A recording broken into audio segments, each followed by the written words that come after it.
He was a self-made millionaire with a billion-dollar company. She was his graceful, pregnant wife, lovingly building a sanctuary for their unborn daughter.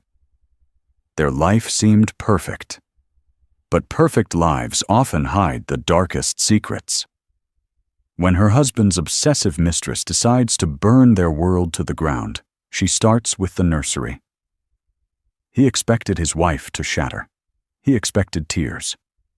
What he didn't expect was for a titan of industry to rise from the ashes. This isn't just a story of revenge. It's the story of how one woman's pain built an empire. The scent of fresh paint, a soft, chalky whisper of Robin's egg blue, was the first thing Adrian Thorne noticed when he came home. It was the smell of his new life, the one he'd meticulously constructed, brick by gold-plated brick.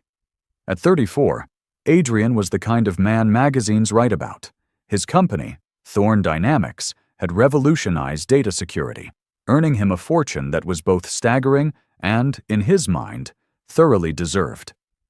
His penthouse, a glass-walled marvel overlooking Central Park, was a testament to that success.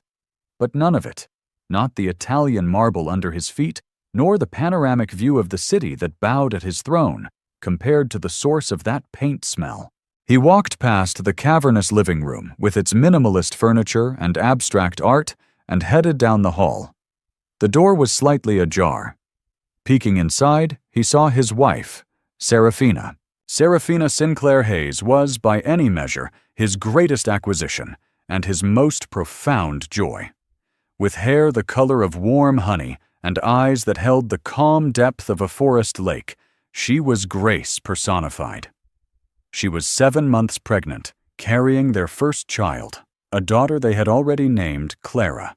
Her belly was a perfect taut globe under her simple white linen dress, and as she stood on a small stepladder, adding a final delicate leaf to a hand-painted tree on the wall, she looked like a goddess tending to a new world. This room was her masterpiece, the nursery. For 3 months, Serafina had poured every ounce of her being into it. She hadn't hired a designer, despite Adrian's insistence. "No, this is for me," she had said, her voice soft but firm. "This is for her. It needs to have my hands on it." And it did. The mural on the main wall was a whimsical forest scene, with the aforementioned tree as its centerpiece.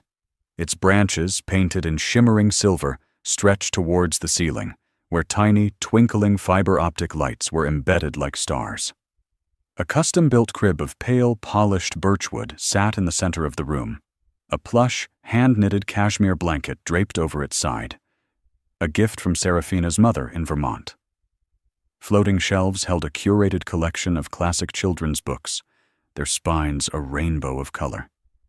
Everything was soft, safe, and filled with a palpable sense of love.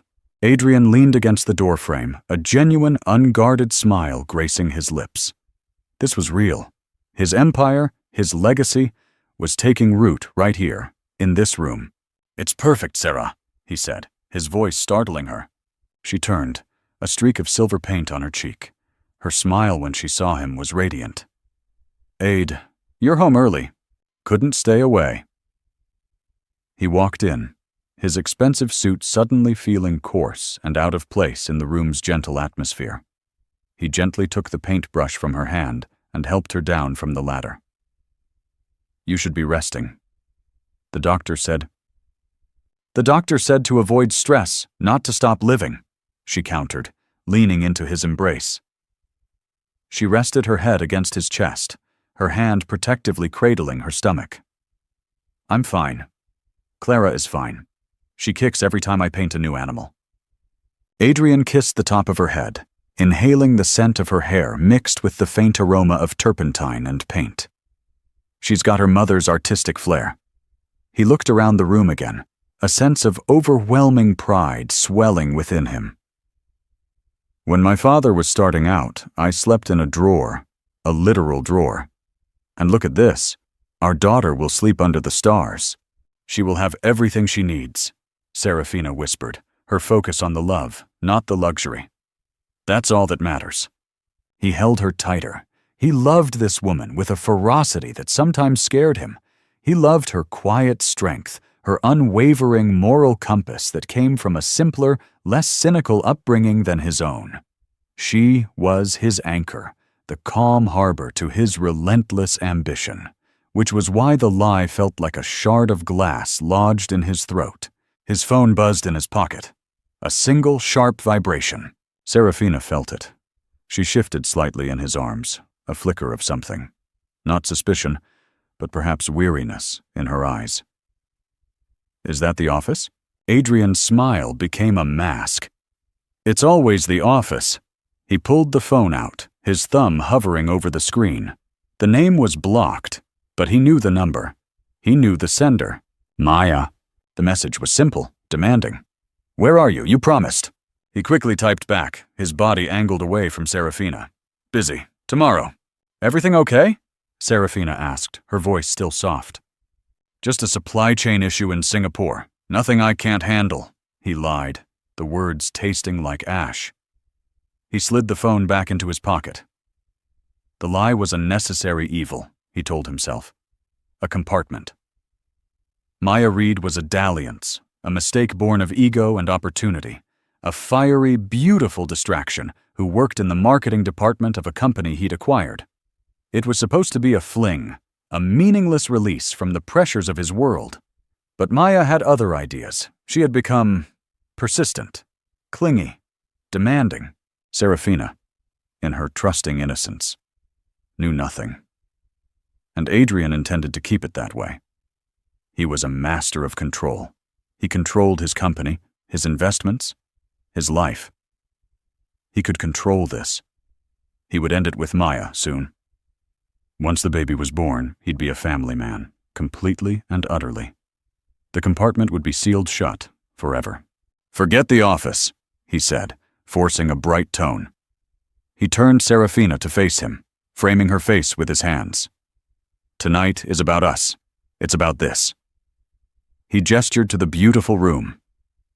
Let me take you to dinner, per se. I'll make a call. Serafina hesitated. I don't know, Ade. I'm a little tired. And I wanted to organize her clothes. Nonsense, he insisted, his charm a powerful weapon. You've done enough. Let me spoil you. Let me spoil my two girls. She finally relented, her love for him overriding her fatigue. Okay, she smiled. But I'm not wearing heels. You could show up in slippers, and you'd still be the most beautiful woman in the room, he said. And in that moment, he meant it. As they left the nursery, Serafina gently pulled the door closed, leaving the sanctuary to bask in the soft glow of the twilight filtering through the window. It was a perfect, pristine bubble of hope, but bubbles, by their very nature, are fragile. And somewhere across town, in a chic Soho loft, a woman named Maya Reed was staring at her phone, her beautiful face contorted into a mask of rage. Busy. Tomorrow. The words mocked her. She knew about the wife. She even knew about the pregnancy. A fact Adrian had let slip in a moment of weakness. A fact that had ignited a firestorm of jealousy within her. She scrolled through Adrian's public social media, a curated feed of business triumphs and philanthropic galas. Then she found Serafina's profile. It was private, but the profile picture was public. It was a photo of her and Adrian, taken a few months ago. She was glowing, her hand on her just starting to show belly. Maya's nails dug into the palm of her hand. She had given him the best months of her life, she thought, her logic twisted by obsession. She understood him, his ambition, his darkness, in a way that perfect Serafina never could. He was supposed to leave her. That was the promise she had invented for herself, a fantasy she clung to with rabid desperation. This nursery, this baby, they weren't just a part of his life. They were a threat to hers, an obstacle that needed to be removed. Her mind started racing, connecting dots Adrian had carelessly left behind. He'd mentioned the address of the penthouse once, boasting. He talked about the extensive renovations. He'd even complained jokingly about the smell of paint. A dangerous, venomous idea began to form in her mind. An idea born of a desperate need to not be erased, to prove that she was a real part of his life, not just a secret hidden in a phone. She wouldn't be compartmentalized. She would tear the walls down. Starting with the nursery, Maya Reed was not just a woman scorned, she was a student of her obsession. For weeks, she had been collecting the scattered puzzle pieces of Adrian Thorne's life, a casual mention of the building's over-reliance on a new, glitchy digital concierge system, a complaint about the specific brand of gourmet groceries they had delivered every Tuesday, a boast about the private elevator that opened directly into their penthouse, a feature he thought made him untouchable. On Tuesday night, while Adrian and Serafina were dining at Per Se, Maya put her knowledge into action. Dressed in a nondescript black jacket and a baseball cap pulled low, she approached the service entrance of the opulent building. She carried a large, insulated grocery delivery bag from Artisan Farms, the very service Adrian used. "Delivery for Thorne, Penthouse A," she said to the security guard, her voice flat and professional. She held up a tablet displaying a forged order confirmation, complete with Serafina's name. The guard, a burly man named George who recognized the delivery service, barely glanced at her. "Go on up. You know the protocol. Leave it inside the service door." Maya's heart hammered against her ribs, but her face remained a placid mask. She knew the protocol because Adrian had complained about it.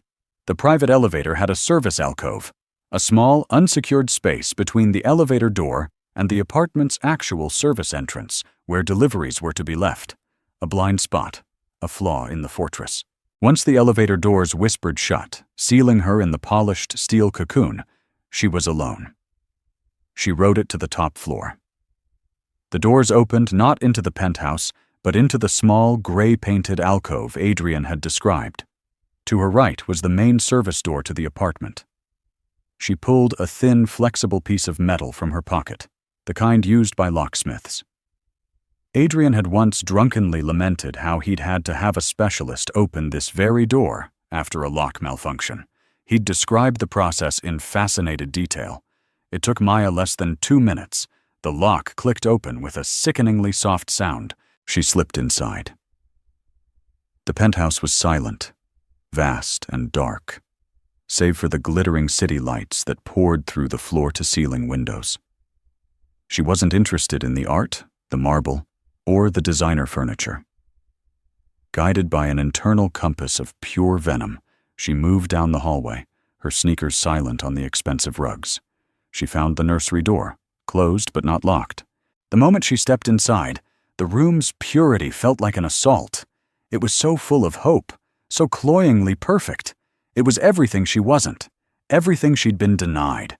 The whimsical forest, the starry ceiling, the little birchwood crib. It was a monument to her replacement. A cold, methodical rage took over. She didn't scream or smash things wildly.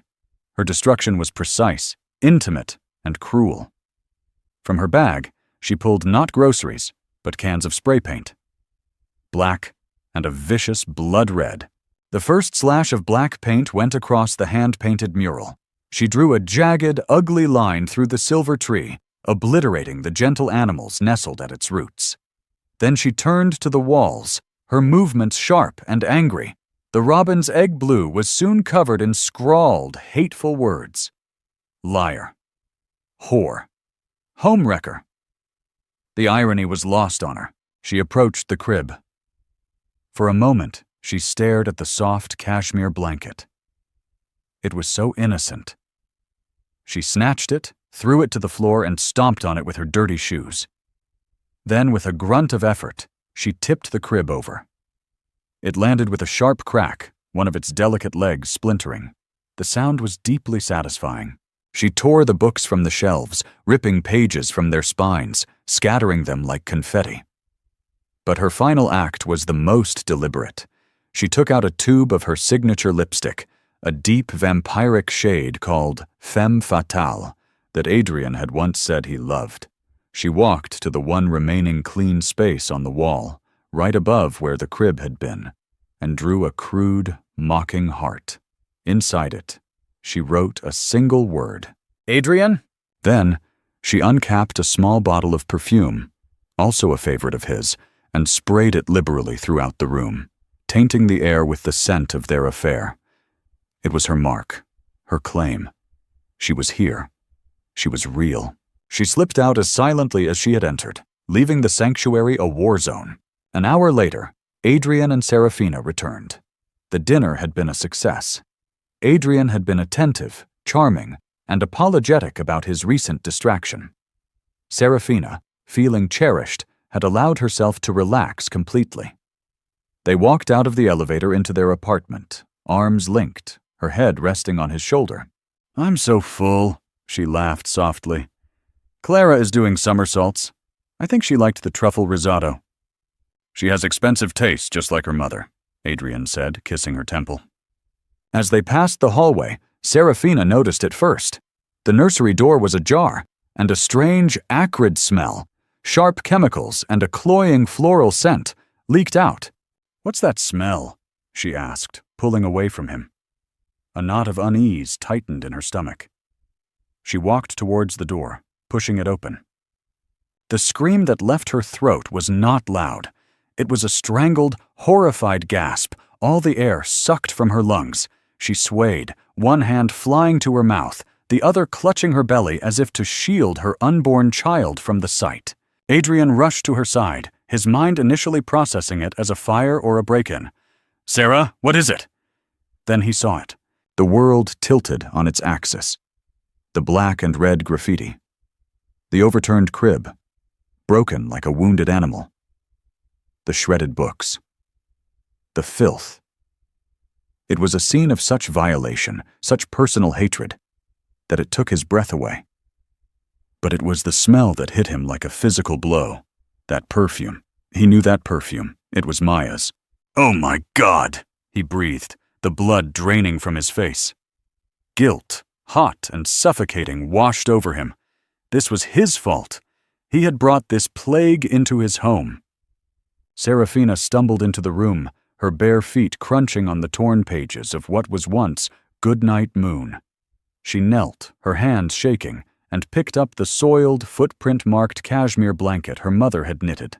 A sob, raw and ragged, finally broke from her. She held the ruined blanket to her chest, rocking back and forth, her eyes scanning the devastation. "Who would do this?" she whispered, her voice trembling with disbelief. "Who could be so full of hate?" Adrian couldn't speak. His tongue was a lead weight in his mouth. He wanted to hold her, to comfort her, but he felt like a leper. His touch was poison. He had done this. Serafina's gaze drifted from the broken crib to the defaced mural, and finally, to the wall above. She saw the lurid red heart, a grotesque parody of love, and the name inside it. "Adrian!" Her sobbing stopped. The blood-red lipstick. The name. The perfume that now seemed to be choking her. It all coalesced into a single horrifying point of clarity. This wasn't a random act of vandalism. This was a message. And the sender knew her husband. Intimately, she slowly got to her feet, the ruined blanket falling from her hands. She turned to look at Adrian.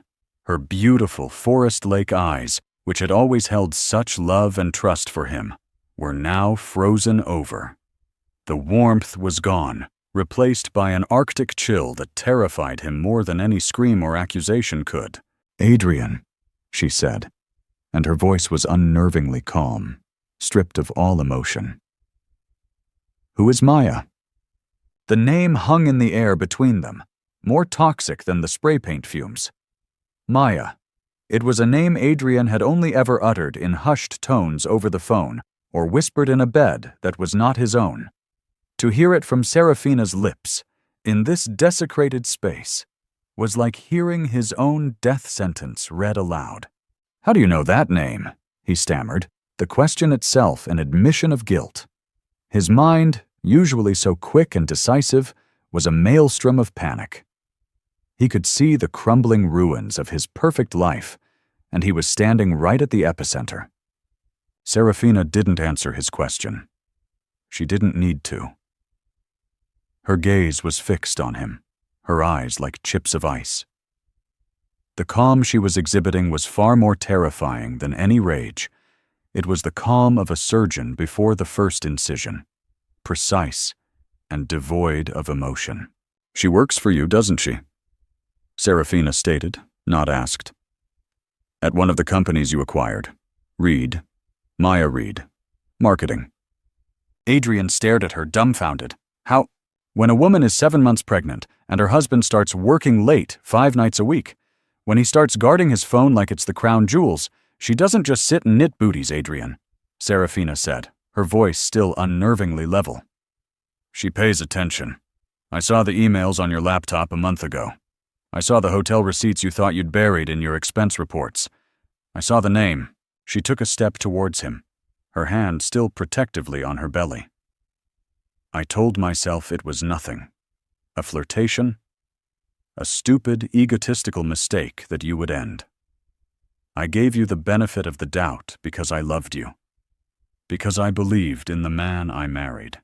I thought you would never, ever let it touch our home. Let it touch her." Her voice finally cracked on the last word, a single fissure in her icy composure. The dam of Adrian's denial broke. A torrent of pathetic, panicked words spilled out. "Sarah, I am so sorry. It was a mistake.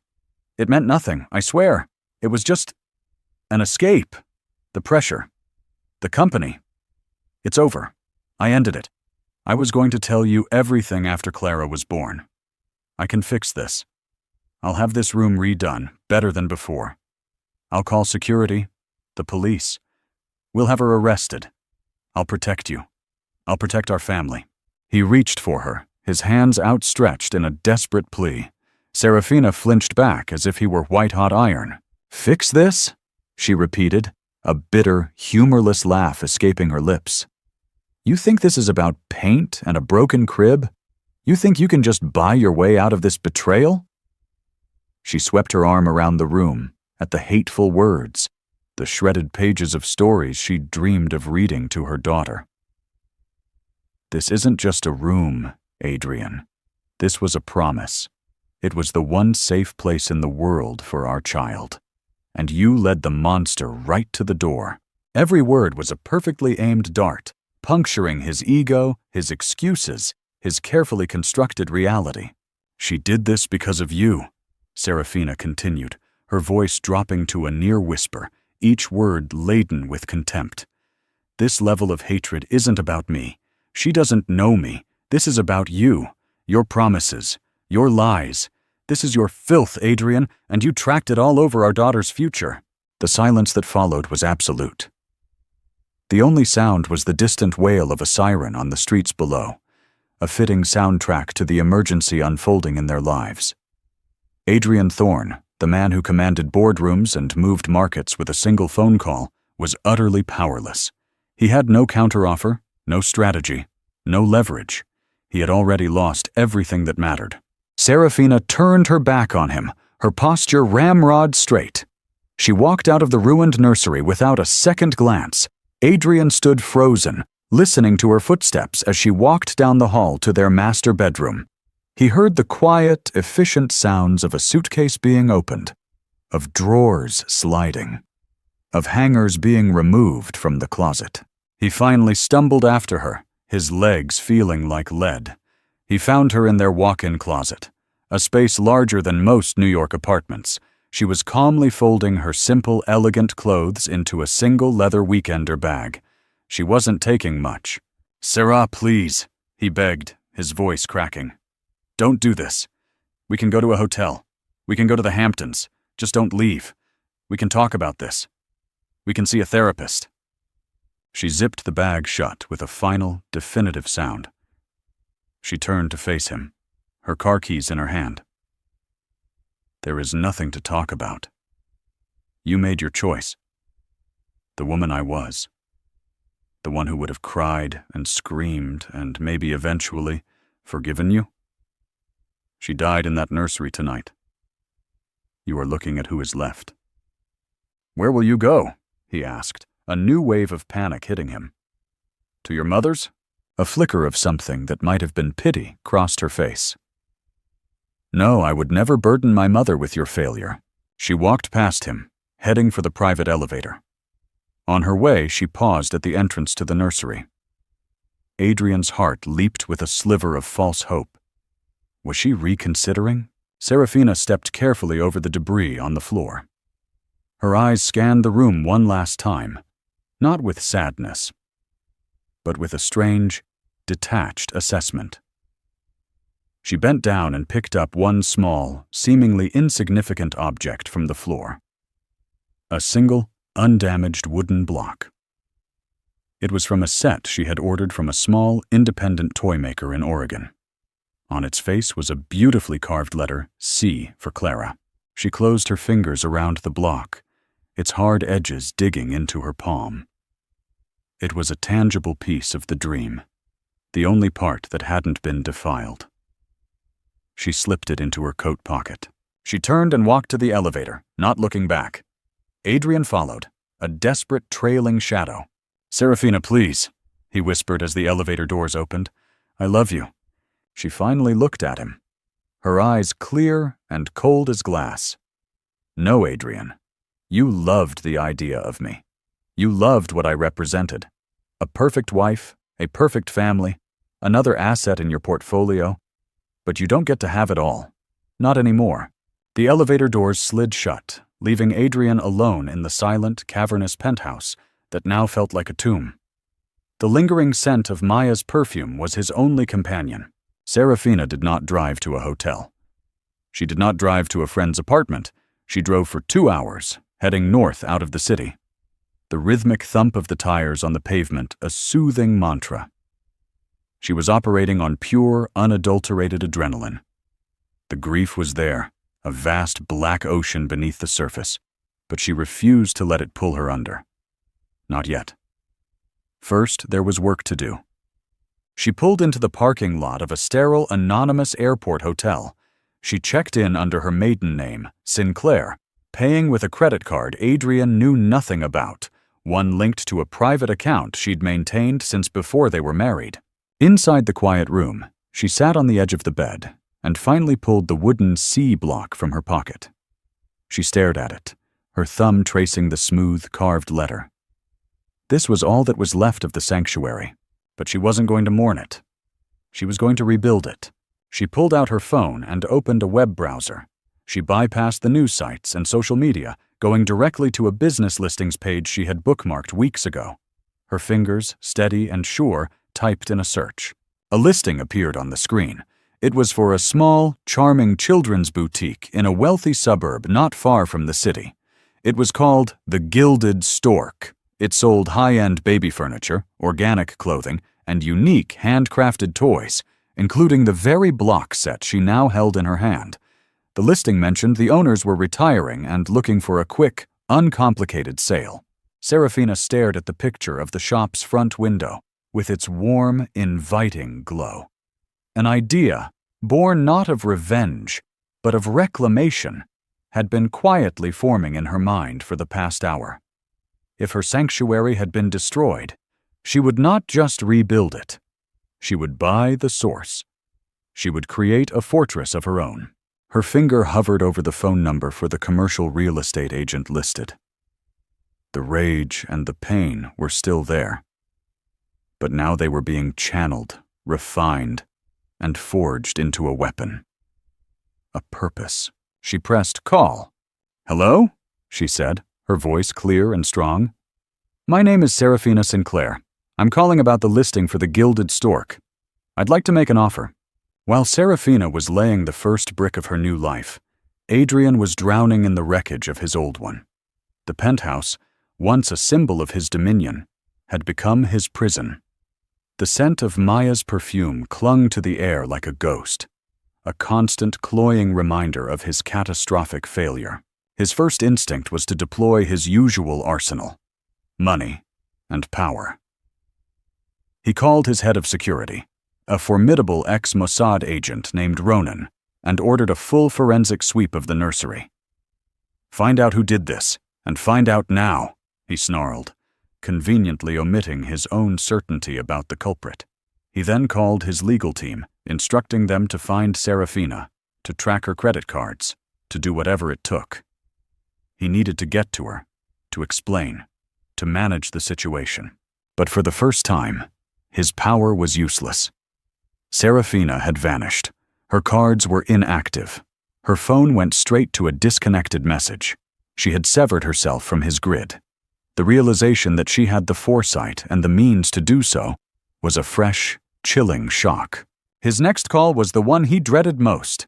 He summoned Maya to his office, a sterile glass and steel box high above Manhattan. She arrived not with remorse, but with a triumphant, possessive gleam in her eyes. "I knew you'd call," she said, gliding towards his desk as if she belonged there. "She's gone, isn't she? I told you she was weak. Now we can finally be together, Adrian. The way it was, always meant to be."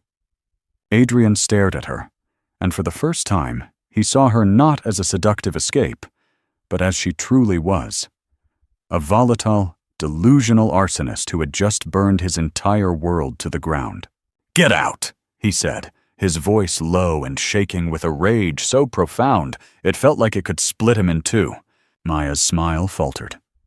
"What? Adrian, I did this for us." "There is no us," he spat, rising from his chair. "There is a restraining order, which my lawyers are filing as we speak. You will not come within 500 feet of me, my wife, or any of my properties. If you do, you will be arrested. Your employment is terminated. Your access to this building is revoked. You are nothing to me." The color drained from her face, replaced by a mask of disbelief, then fury. "You can't do this, after everything. You love me, Adrian, you said—" "I said a lot of things," he roared, slamming his hands on the desk. "It was a lie, a game, and you took it and you destroyed my family. You are a cancer, and I am cutting you out. Now get out of my sight before I have security drag you out." Maya stared at him, her chest heaving. The love in her eyes curdled into pure, unadulterated hatred. "You will regret this, Adrian Thorne," she hissed. "You think you can just throw me away? You have no idea what I'm capable of." She stormed out, leaving a vibrating silence in her wake. Adrian collapsed into his chair, the adrenaline leaving him hollow. He had put out one fire, but he knew, with a sickening certainty, that the embers were still glowing. 2 days later, Serafina Sinclair stood on the charming cobblestone sidewalk of Greenwich, Connecticut. She was meeting with the real estate agent, a pleasant woman named Brenda. The gilded stork was even more perfect in person. It had large bay windows, a cheerful blue awning, and an air of established, quiet luxury. "The owners are very motivated," Brenda said, unlocking the front door. "They've had a few offers, but they're looking for someone who will, as they say, cherish the business." Serafina stepped inside. The store smelled of lavender potpourri and new cotton. It was filled with beautiful things: tiny cashmere sweaters, hand-carved wooden animals, and elegant bassinets that looked like they belonged in a fairy tale. It was a sanctuary, whole and untouched. "I'll take it," Serafina said, her voice firm. Brenda blinked. "Well, that's wonderful. We can draw up an offer. I'd suggest starting at—" "I'm not making an offer," Serafina interrupted gently. "I am meeting their asking price, in full, all cash. I can have the funds transferred from my trust by the end of the day. My only condition is that we close by the end of the week." Brenda's jaw went slack. In her 20 years in real estate, she had never seen a deal move this fast. She was looking at a woman who was not just buying a store, she was seizing a future. The account Serafina referred to was her own. A substantial trust fund left to her by her grandparents, which her father, a shrewd and practical man, had insisted she never merge with Adrian's finances. "Always have your own lifeboat," he'd told her. Adrian had known about it, of course, but had dismissed it as pocket money. He had severely underestimated her. By Friday, the gilded stork belonged to Serafina Sinclair. She spent the weekend not in a hotel, but in the small, sun-drenched two-bedroom apartment above the shop, which had been part of the sale. It was simple, with hardwood floors and cozy window nook seats. After the cold, cavernous emptiness of the penthouse, it felt like a real home. She unpacked her single bag, placing the wooden C block on the mantelpiece. She ordered groceries, bought a new set of simple white sheets, and for the first time in months, she slept through the night. The next week was a blur of activity. Serafina, drawing on a business acumen Adrian never knew she possessed, dove headfirst into her new role.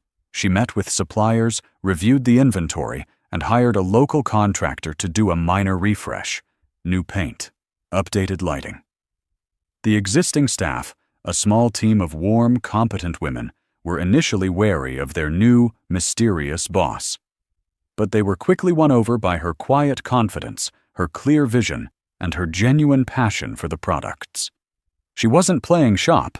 She was building an empire. Meanwhile, Adrian was losing his mind. His lawyers had finally located her, not through any digital trace, but through the massive multi-million-dollar wire transfer from her trust. When his lawyer, a slick corporate shark named Donovan, told him the news, Adrian was baffled. "She bought a what? A baby store?" he asked, incredulous. "In Greenwich?" "Seems so," Donovan said. "Paid cash. The LLC is registered under her maiden name." A wave of relief, followed by a patronizing sense of understanding, washed over Adrian.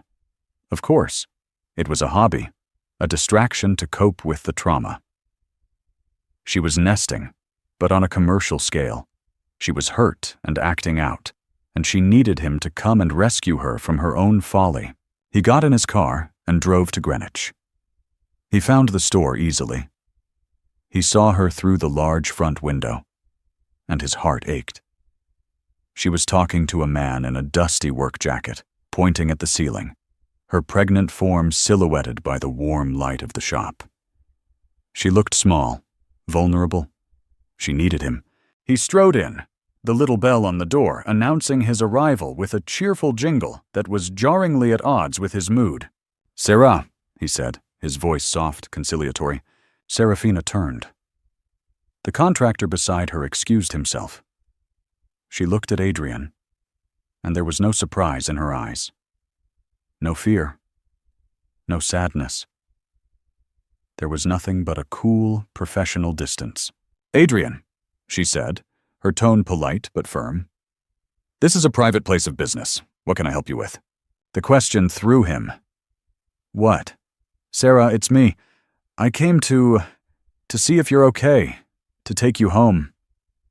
This is a sweet little hobby, but you don't have to do this. I can fix everything. Just come home."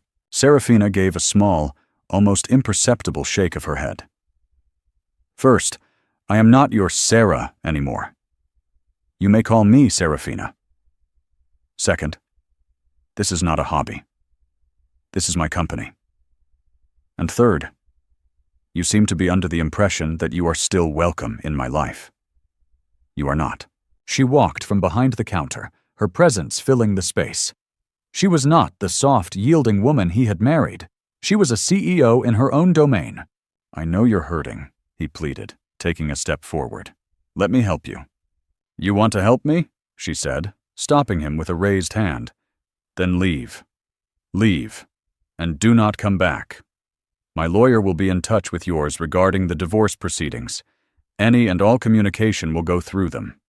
Is that clear?" Adrian was speechless. He looked around at the shop, at the tiny dresses and soft toys, and finally understood. This wasn't a cry for help. This was a declaration of independence. This was her fortress, and he was not allowed inside. "Serafina," he started, his voice desperate. "Goodbye, Adrian," she said, turning her back on him and walking towards the back office. "Please close the door on your way out. Don't want to let the cold in." Adrian drove back to Manhattan in a daze, the cheerful jingle of the shop's bell echoing in his ears like a death knell. The woman he had seen was not his Serafina. His Serafina was soft, gentle, a painter of whimsical forests. This woman was forged from steel, a CEO who had just executed a hostile takeover of her own life. The realization that he had created this new, formidable person was a bitter pill to swallow.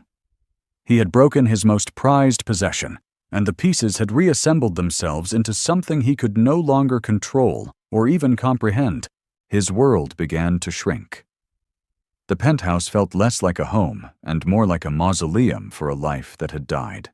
The divorce proceedings began, and they were as brutal as he had feared. Serafina's lawyer, a woman named Camila Reyes, who had a reputation for being a shark with a conscience, was relentless. She didn't want his money. Serafina had her own. She wanted his accountability. Every lie, every hotel receipt, every text message he had tried to delete was laid bare in sterile legal documents. It was a systematic dismantling of his character. Meanwhile, Serafina's world was expanding. The gilded stork, under her meticulous guidance, flourished. She had an innate understanding of her clientele because she was her clientele. She knew they wanted quality, exclusivity, and a story. She began hosting small, intimate events: prenatal yoga mornings, lactation consultant meet and greets, story time for toddlers. The store became more than a shop. It became a community hub for affluent mothers in the tri-state area. 2 months after their confrontation, Serafina gave birth to a healthy, beautiful baby girl. She named her Clara, just as they had always planned. She sent Adrian a single, formal email via her lawyer with the birth announcement attached. No personal note, no picture. The news of his daughter's birth sent Adrian into a fresh spiral of despair. He was a father, yet he was not. He begged for visitation, and Serafina, through her lawyer, granted it under strict conditions. 2 hours, every other Saturday, at the apartment above the shop, and only with a court-appointed supervisor present. His first visit was the most humbling experience of his life. He walked into the sunny, modest apartment, a space that felt more like a home than his penthouse ever had, and saw Serafina holding their daughter. Clara was so small, so perfect, with a dusting of honey-colored hair like her mother's. Serafina looked tired but radiant, her transformation into a mother complete. She handed him the baby with a cool, detached professionalism, as if he were a distant relative she was obligated to entertain. Holding Clara, Adrian finally broke. The tears he had held back for months streamed down his face. He looked at this tiny, innocent life, and the full weight of his betrayal crashed down on him. He had forfeited this. He had traded the right to rock his daughter to sleep for a series of sordid, meaningless encounters in hotel rooms. "I'm so sorry," he whispered, his voice thick with tears, not to Serafina, but to the baby in his arms. Serafina watched him, her expression unreadable. She said nothing. Maya Reed had not disappeared. She had been stewing, her obsession curdling into a venomous need for revenge. The restraining order kept her from Adrian, but it couldn't stop her from watching. She saw the articles in local Greenwich papers celebrating the inspiring new owner of the Gilded Stork. She saw the glowing online reviews. She saw Serafina building a new life on the ashes of the one Maya believed was rightfully hers. So she went to war. She began her assault anonymously, from the dark corners of the internet. Fake one-star reviews flooded the store's pages, complaining of rude staff and defective products. A blog, The Gilded Truth, appeared, dedicated to exposing the real Serafina Sinclair. It was a masterpiece of twisted narratives, painting Serafina as a cold, calculating gold digger who had trapped a brilliant man and then feigned victimhood. When that didn't seem to be enough, Maya escalated. She drove to Greenwich, parking across the street from the store. She would watch for hours, her heart pounding with a mixture of hatred and longing. She started taking pictures of the women coming and going from the shop. Pregnant women, mothers with their babies, and posting them on her blog with captions like, "Another victim of Serafina Sinclair's web of lies." The campaign began to have its intended effect. A chill settled over the store. Customers would mention the nasty blog posts. Sales, for the first time, dipped. Serafina's staff grew anxious, constantly looking over their shoulders. The sanctuary was under siege. Serafina knew this wasn't random. This was personal. She hired a private investigator, the same one who had helped her lawyer find evidence for the divorce, who confirmed her suspicions within a day. The digital trail, though cleverly masked, led directly back to Maya Reed. Serafina's first instinct was fear, not for herself, but for Clara. Maya was unhinged, unpredictable. But as she sat in her apartment late one night, rocking her sleeping daughter, the fear hardened into resolve. She would not be intimidated. She would not let this woman poison her new life. She had built this fortress, and she would defend it. She called her PR agent.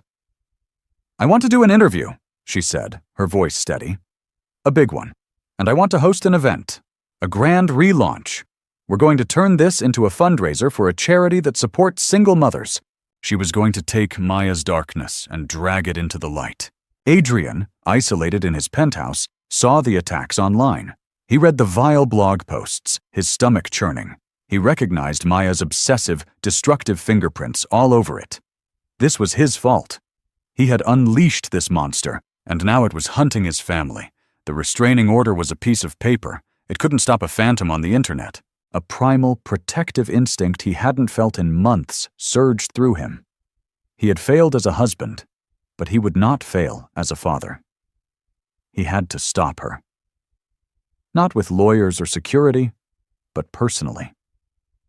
He knew her weaknesses, her triggers, her desperate need for his attention. It was a dangerous game, but he was the only one who could play it. He picked up his phone and, for the first time in months, dialed Maya's number. He was breaking the terms of his own restraining order. But he didn't care. She answered on the first ring. "Adrian," she breathed, her voice a mixture of shock and triumph.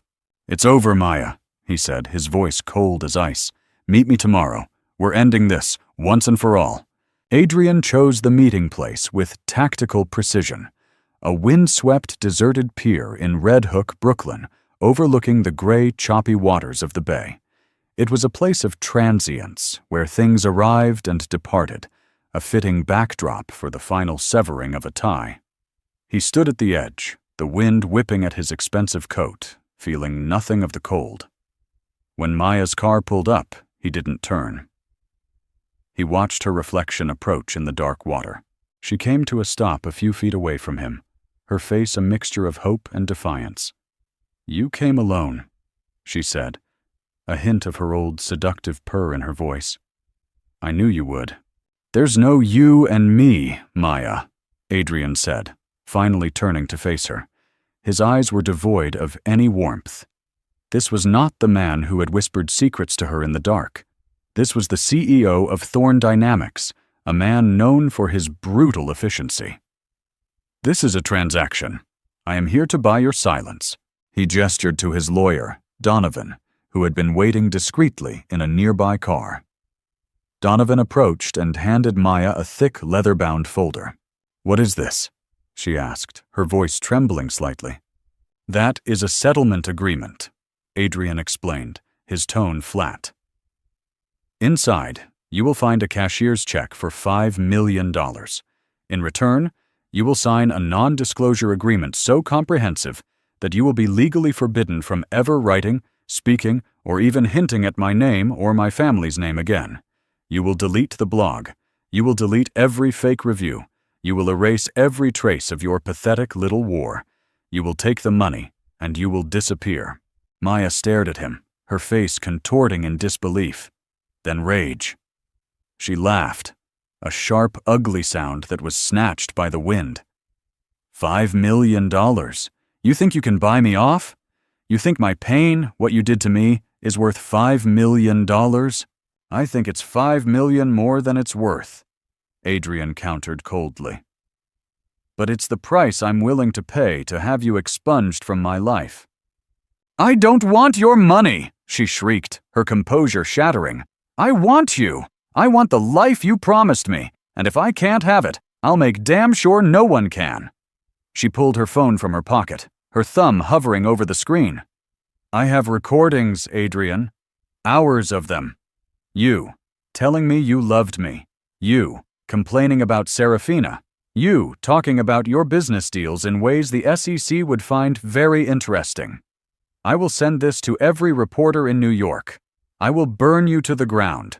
Adrian didn't flinch. A flicker of something that looked like pity crossed his face. "I know," he said quietly. "I assumed you would have something like that. It's why I came prepared." He gave a slight nod. From the shadows of the pier, another figure emerged. It was Ronan, his head of security. He wasn't carrying a folder. He was carrying a single manila envelope. He handed it to Maya. "What is this?" she whispered, a real tremor of fear in her voice now. "That," Adrian said, his voice dropping, "is a copy of a sealed juvenile court record from San Diego for a girl named Maya Reed, arrested at 17 for stalking and harassing her high school chemistry teacher after he gave her a B-. It details a pattern of obsession, vandalism of property, and threats that look remarkably similar to your current activities. It also includes the restraining order his wife had to file against you. A wife who was, coincidentally, pregnant at the time." The color drained completely from Maya's face. She looked like she had been struck. "The reporter you send your recordings to will get that envelope 10 minutes later," Adrian continued, pressing his advantage. "So you have a choice. You can be a rich woman who disappears, or you can be a crazy, obsessed stalker with a documented history of preying on married men and their pregnant wives. Your story, your recordings, they become worthless.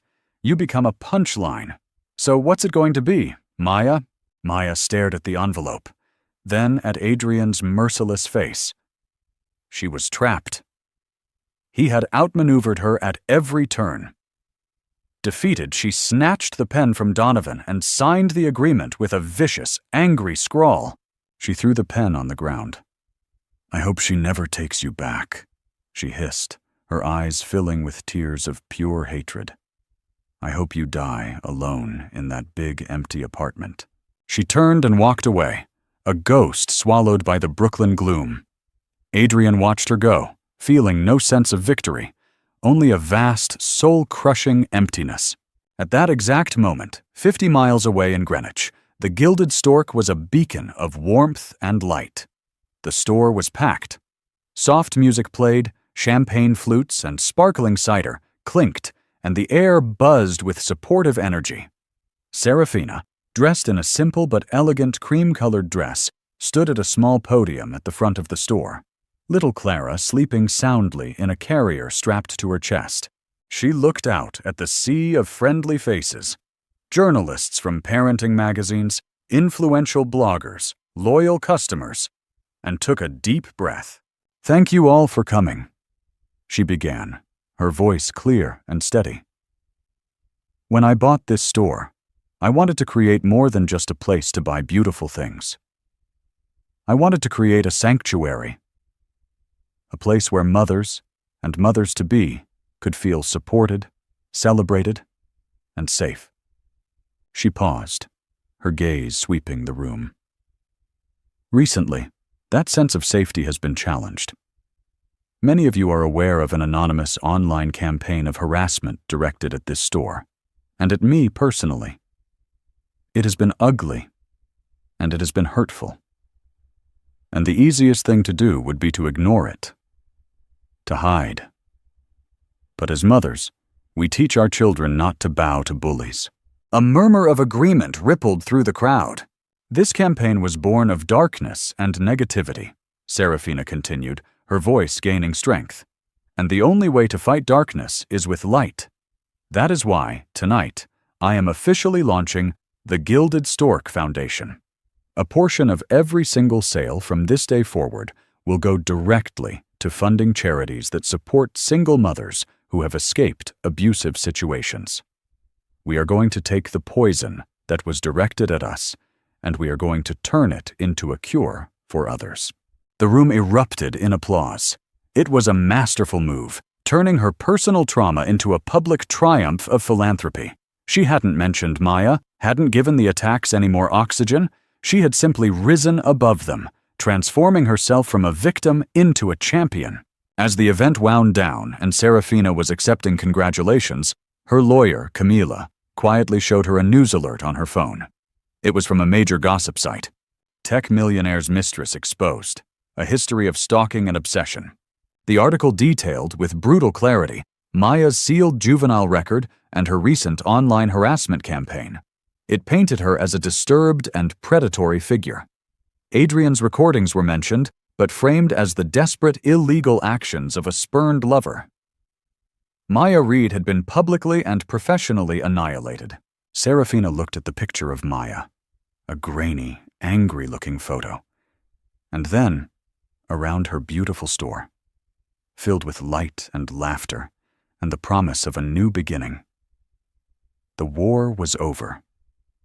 Adrian had fought his battle with fire and scorched earth. She had fought hers with grace and light. She felt no joy at Maya's demise, only a profound, weary sadness for the wreckage all three of them had created. She looked down at her sleeping daughter, a perfect, innocent soul in the midst of it all, and knew her fight had been the right one. She hadn't just built a business. She had built a legacy of strength her daughter could one day be proud of. And in the end, that was the only victory that mattered. Part 7. The Long Thaw. The news of Maya's public downfall brought Adrian no satisfaction. It was a hollow victory, a scorched earth tactic that left him feeling as barren as the landscape he had created. He saw the articles celebrating Serafina's foundation, her grace, her strength. He had fought his war with money and threats. She had fought hers with creativity and compassion. The contrast was a stark, unflattering mirror held up to his own soul. He was truly alone. The penthouse, once his castle, was now just a vast, empty space that echoed with his failures. He understood now that he couldn't buy his way back into Serafina's life. He couldn't force forgiveness or manage his way out of the emotional wreckage. The only path forward was through penance, a long, quiet road with no guaranteed destination. His atonement began with 2 hours every other Saturday. He arrived for his supervised visits with Clara on time, every time. He came alone, without lawyers or assistants. He left his ego and his phone in the car. In the sun-filled apartment above the shop, under the watchful eye of the court-appointed supervisor, a kind, no-nonsense woman named Mrs. Finch, he learned to be a father. At first, he was clumsy, all sharp angles and hesitant movements. He, a man who could command a boardroom of sharks, was terrified of holding his own tiny daughter. But he persisted. He learned the specific way Clara liked to be burped. He learned to distinguish her tired cry from her hungry one. He discovered that she had a fascination with his signet ring, her tiny fingers batting at the gold. He would spend the entire 2 hours on the floor with her, building towers of soft blocks, making funny faces, and singing horribly off-key nursery rhymes. He never asked about Serafina. He never complained about the supervision. He never tried to push the boundaries. His focus was solely on the little girl in front of him.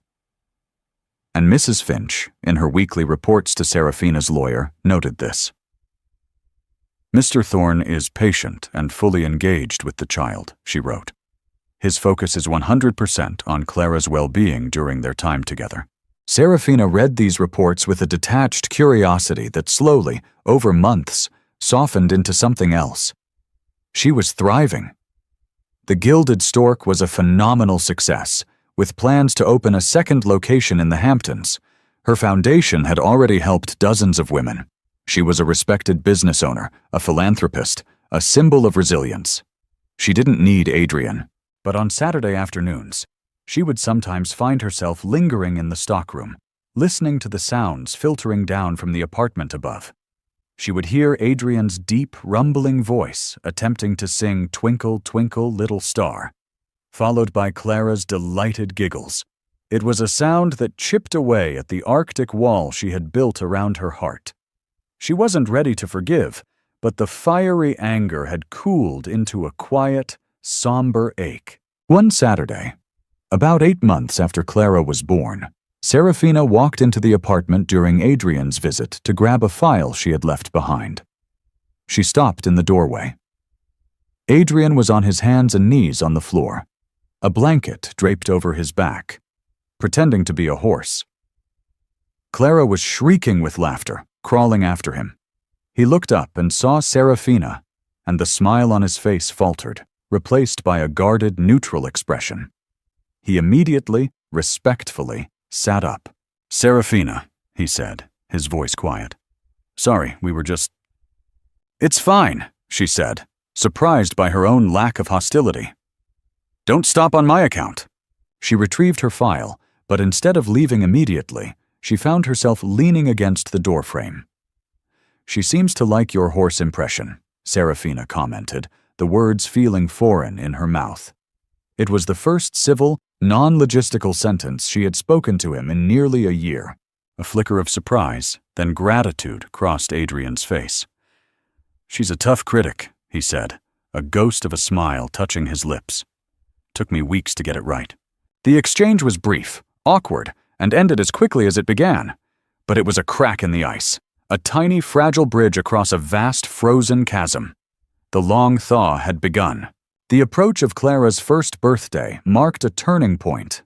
A week before the date, Adrian sent a request through the lawyers. It was different from his usual petitions. He wasn't asking for more time or unsupervised visits. He was asking if he could mark the occasion by making a substantial, 7-figure donation to the Gilded Stork Foundation in Clara's name. He wanted to do it publicly, at the store, if Serafina would permit it. The gesture was significant. It was an acknowledgement of her world, her success, her rules. It wasn't an attempt to buy her, but to support what she had built. After consulting with her lawyer, Serafina agreed. On the day of Clara's birthday, Adrian arrived at the store. It was closed to the public, and a few select journalists Serafina trusted were present. He looked different. Less like a predator in a bespoke suit, and more like a man who had been humbled by a long winter. He presented the oversized check to Serafina, a formal and slightly awkward moment. "Thank you, Adrian," she said, her voice sincere. "This will help a lot of people." "It's the least I can do," he replied quietly. After the reporters had left, and as Adrian was preparing to leave, Serafina stopped him. "There's something I want to show you," she said. She led him through the pristine showroom to the back office, a space he had never seen. In the corner, draped in a silk sheet, was a large object. Serafina pulled the sheet away. It was a rocking horse, but it was unlike any other. It was a stunning piece of craftsmanship, carved from pale birchwood, with a flowing mane made of real horsehair and a saddle of soft, worn leather. But it was one detail that made Adrian's breath catch in his throat. One of the rockers, the curved pieces of wood on the bottom, was a slightly different color from the rest. It was darker, older, and he could just make out a faint, familiar grain. "Is that?" he whispered, his voice hoarse. "The leg from Clara's crib," Serafina confirmed, her voice soft. "The one that broke when it was overturned. I couldn't throw it away. So I gave it to a local craftsman. I wanted to take the most broken piece of our past and make it part of her future, a reminder that beautiful things can come from brokenness." Adrian stared at the rocking horse. It was a perfect, powerful metaphor for everything that had happened. He had destroyed something precious, and from the wreckage, Serafina had built something stronger, more beautiful, and more meaningful than he could have ever imagined. It was the final blow to his carefully constructed armor. The sight of that repurposed piece of wood, a symbol of his ultimate failure transformed by her incredible grace, broke him completely. A sob, deep and ragged, tore from his chest. The carefully controlled composure he had maintained for a year shattered into a million pieces. He sank into a nearby chair, burying his face in his hands, and wept. Not the selfish, panicked tears of a man who had been caught, but the profound, soul-cleansing tears of a man who finally, truly understood the magnitude of what he had done. "I'm sorry," he choked out between sobs, the words muffled by his hands. "Serafina, I am so sorry. Not for the money or the penthouse. I'm sorry for breaking your trust, for taking your love for granted, for hurting you. I am so sorry." It was the apology she had been waiting a year to hear. The real one. Serafina watched him for a long moment. The anger was gone. The ice had melted. In its place was a deep, quiet sadness, but also a sliver of peace. She walked over to him and, after a moment's hesitation, placed a gentle hand on his shaking shoulder. She didn't say, "I forgive you." Some things were too vast for 3 simple words. But later that afternoon, after Adrian had composed himself, they stood together in the middle of the shop. Serafina placed Clara on the floor between them.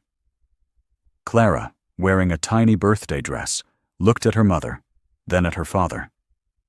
Then, clutching the leg of a display table for balance, she took her first wobbly, uncertain step, and then another. She toddled directly towards the rocking horse, her hands outstretched.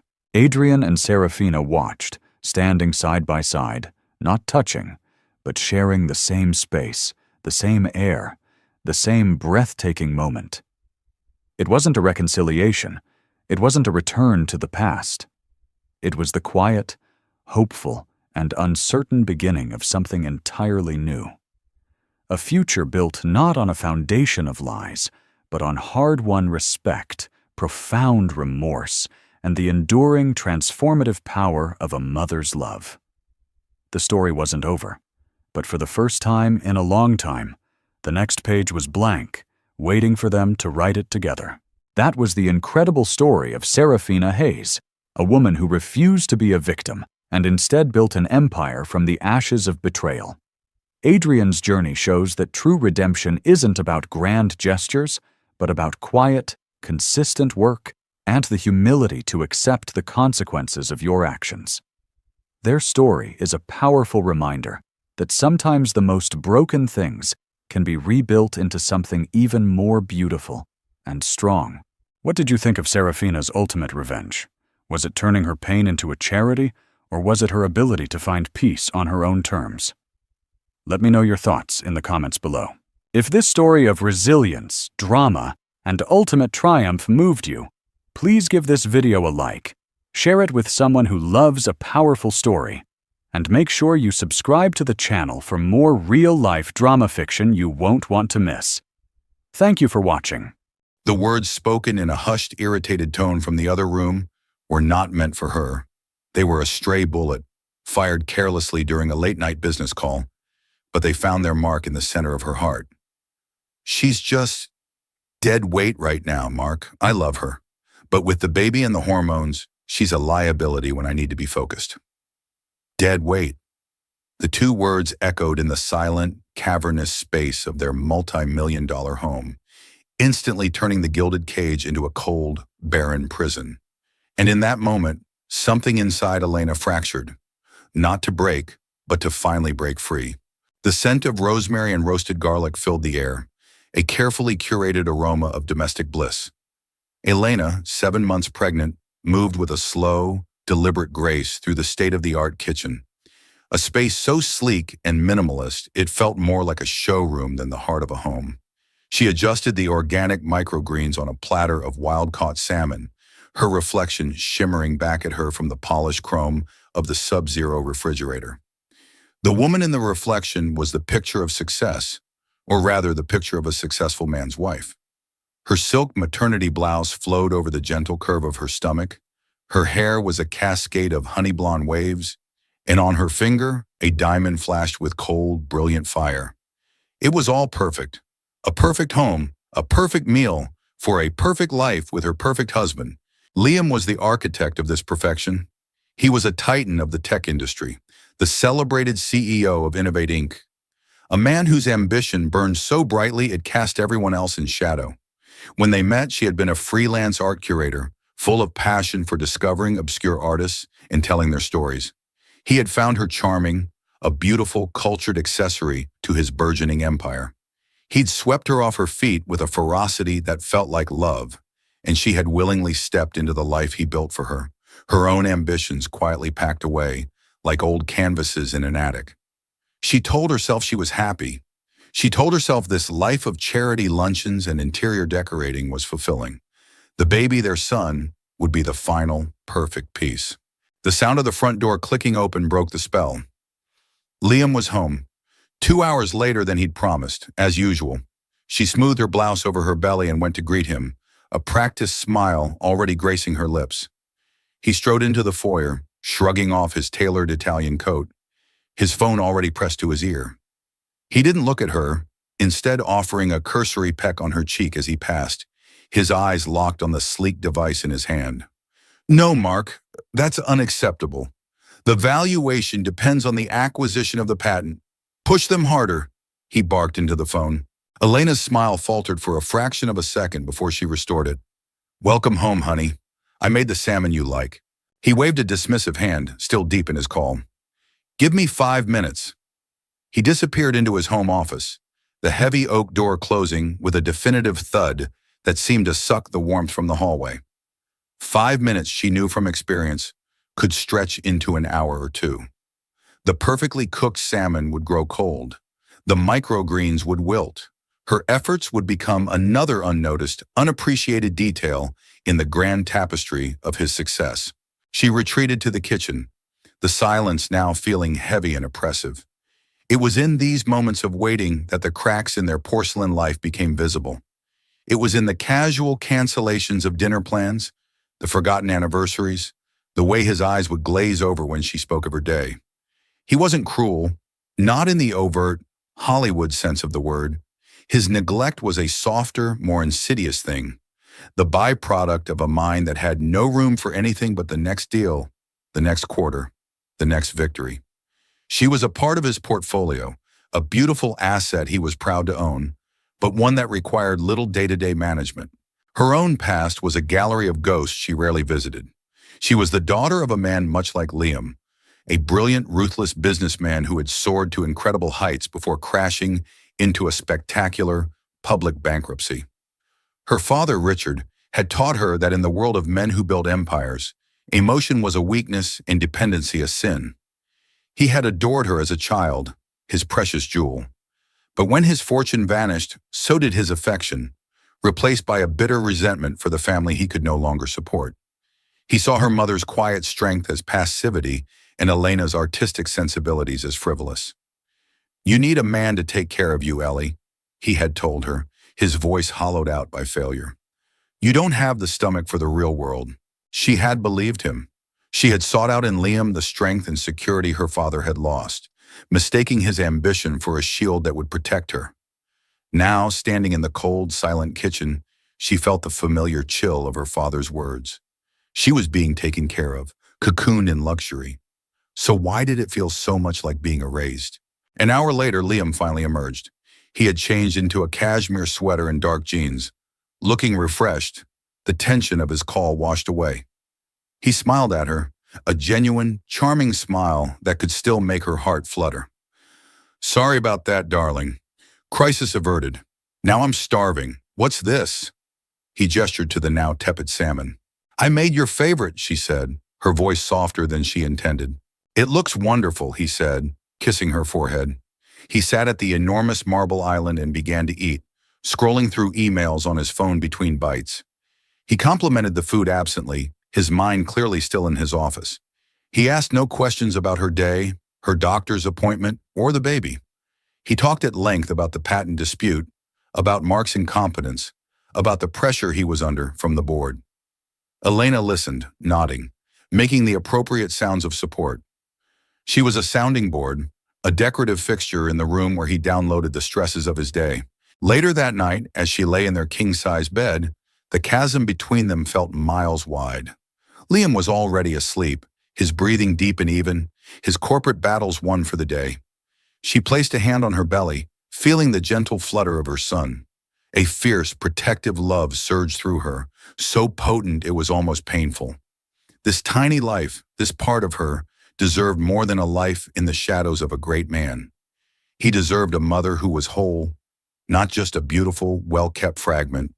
The thought was a dangerous spark in the tinderbox of her growing discontent. She had built her identity around Liam, letting his world become hers. But as she drifted into a restless sleep, she couldn't escape the terrifying question. If Liam was the architect of her life, what would be left if he ever decided to tear it all down? The breaking point didn't arrive with a thunderous crash, but with a quiet, venomous whisper. It was a Tuesday night, barely a week after the incident with the cold salmon. A storm raged outside, mirroring the tempest brewing within the sterile walls of their home. Liam had been on edge for days, the patent deal teetering on a knife's edge. He paced the length of their living room, a caged tiger in a bespoke suit, his phone practically fused to his ear. Elena sat curled on the sofa, feigning interest in a novel, the words blurring on the page.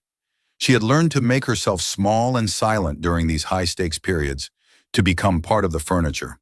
He had been speaking to Mark, his business partner and COO, for over an hour. His voice, usually so commanding, was strained with a rare threat of desperation.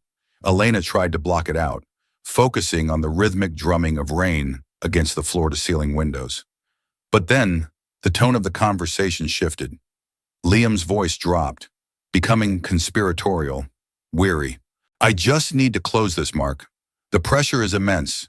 The board, the investors, they're watching every move." A pause. Elena could faintly hear the tinny murmur of Mark's voice on the other end. Then came Liam's reply, the words that would replay in her mind for months to come. A poison-tipped arrow finding its target with chilling precision. "And things at home, it's not helping," Liam sighed, the sound heavy with self-pity. "Elena means well, but she doesn't get it. The nesting, the constant questions, the moods. Honestly, it's a distraction I can't afford. She's just dead weight right now, Mark. I love her, of course, but with the baby and the hormones, she's a liability when I need to be focused. Another mouth to feed, another thing to worry about. Dead weight." The book slipped from Elena's numb fingers, landing silently on the plush rug. The air in her lungs turned to ice. It wasn't just the insult, it was the casual, dismissive way he said it. As if he were discussing a poorly performing stock, a line item on a budget that was draining resources. A liability, not his wife, not the mother of his child, but a problem to be managed. Every moment of his recent distance, every forgotten promise, every distracted kiss suddenly coalesced into this one, brutal truth. This is what he saw when he looked at her. The memory of her father slammed into her with the force of a physical blow. She was suddenly 16 again, standing in the cold, half-empty shell of their once magnificent home as the bankruptcy lawyers picked over the remnants of their lives. Her father, Richard, a man broken by his own hubris, had turned on her mother. "If I hadn't had you two weighing me down," he had spat, his voice thick with scotch and failure, "I could have been nimble. I could have recovered. You were an anchor when I needed to be a speedboat." He had looked at Elena then, his eyes cold and assessing. "Don't you ever be an anchor, Ellie. Men like me, we can't afford them." She had spent her entire adult life trying not to be an anchor. She had been the supportive girlfriend, the charming fiancée, the perfect, undemanding wife. She had meticulously managed their home, their social life, his public image, all while suppressing her own desires, her own voice. She had done everything to be a sail, not an anchor, for Liam's speedboat. And for all her efforts, she had ended up in the exact same place, dead weight. Liam ended the call and turned to her, forcing a smile that didn't reach his tired eyes. "Deal's on life support," he said, running a hand through his hair. "Mark is dropping the ball." He seemed to notice her expression for the first time, the frozen shock on her face. "What's wrong with you? You look like you've seen a ghost." The ghost of her father, she thought, the ghost of her own foolishness. She couldn't find her voice. What was there to say? To confront him would lead to a fight. To his apologies wrapped in excuses about stress and pressure, he would tell her he didn't mean it, that he loved her. But she had heard the truth in his tone, the weary, honest admission to his friend. That was the real Liam. The rest was performance. "I'm just tired," she finally managed to say, her voice a hollow whisper. She pushed herself up from the sofa, each movement an effort. She felt the weight of her belly, the weight of their child, the weight of her husband's contempt. "I think I'm going to go to bed." She walked past him without looking at his face, afraid that if she did, the carefully constructed dam of her composure would shatter. In their bedroom, she closed the door and leaned against it, her body trembling. The tears finally came, silent and hot, not for his cruelty, but for her own naivety. She had willingly placed her life, her security, and her self-worth into the hands of a man who saw her as a burden. Her father's greatest fear for her had come true. But as the tears subsided, something else began to crystallize in their place. A cold, hard resolve. Grief was a luxury, a passive emotion. She could not afford it. Her father had crumbled under the weight of his failure, lashing out at those he was supposed to protect. She would not make the same mistake. She had a child to think of, a son who would learn about strength and worth from her. She would not let him see his mother as a victim, a fragile piece of porcelain to be kept on a shelf. She looked at her reflection in the large ornate mirror opposite the bed. The woman staring back was no longer just Liam's wife. The illusion had been stripped away. She saw the fear in her eyes, but beneath it, there was a flicker of something else, something she hadn't seen in years. It was the embers of the girl who had once loved art, the girl who had a fire in her belly for stories and truth. That girl had been buried, but she wasn't dead. Liam thought she was deadweight. He thought she was a liability. He was about to find out just how wrong he was. She didn't know how, and she didn't know what she was looking for, but she knew one thing with absolute certainty. She would never be anyone's anchor again. She would be the whole damn ship. The days that followed were a masterclass in deception. Elena played the part of the devoted, slightly hormonal pregnant wife with an Oscar-worthy performance. She made Liam's favorite breakfast, asked about his work with a manufactured interest, and endured his distracted kisses with a placid smile. On the surface, nothing had changed, but beneath the calm facade, a quiet revolution was beginning. Her grief had cooled into a diamond-hard clarity. The love and trust she'd had for her husband were gone, replaced by a chilling sense of purpose. She was no longer a passenger in her own life. She was a detective, and her husband's world was her crime scene. Her first move was to call Arthur Vance.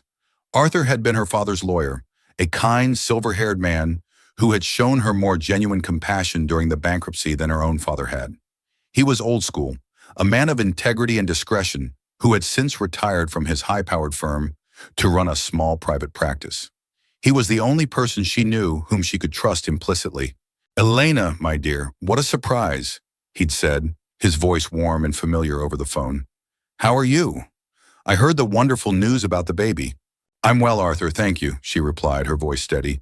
"Listen, I know this is out of the blue, but I was hoping you could help me with something.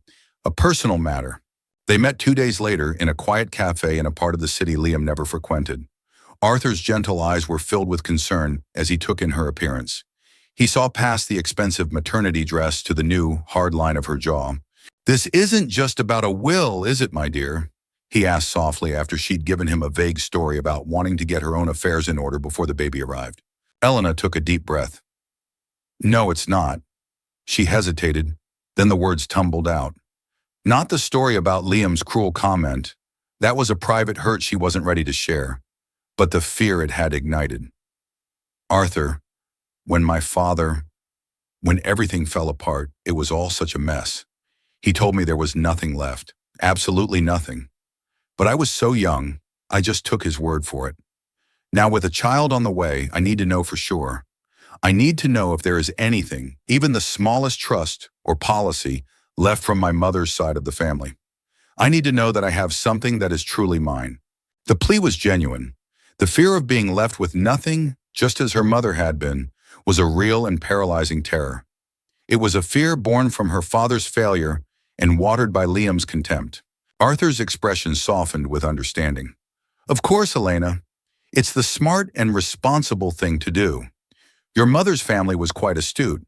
It's entirely possible your father, in his distress, overlooked something, or perhaps didn't want you to know about it. Let me do some digging. It may take some time, but I'll be thorough. For the next 2 weeks, Elena lived a double life. By day, she was the serene, nesting mother-to-be. By night, when Liam was asleep or working late, she was online, falling down rabbit holes of financial articles and corporate law, trying to understand the world Liam inhabited. She learned about venture capital, seed funding, and shareholder equity. She looked up Innovate Inc.'s corporate structure, a publicly traded company with a board of directors. Liam was the CEO and a significant shareholder, but he wasn't the founder. The company had been started a decade ago by two brilliant coders who had cashed out a few years after Liam was brought in to commercialize their vision. She read every article ever published about her husband, studying his career trajectory, his celebrated wins, his ruthless tactics. She was arming herself with knowledge, though she still didn't know what war she was preparing for. Then Arthur called, "Elena, I have something. It's unusual. Can you meet me tomorrow?" The air in the cafe the next day was thick with anticipation. Arthur laid a thin, leather-bound file on the table between them. He looked pale, his usual calm demeanor replaced by a sort of stunned reverence. "After I exhausted the usual channels," he began, his voice low, "I remembered your father had a fondness for a very particular, very discreet private bank in Switzerland.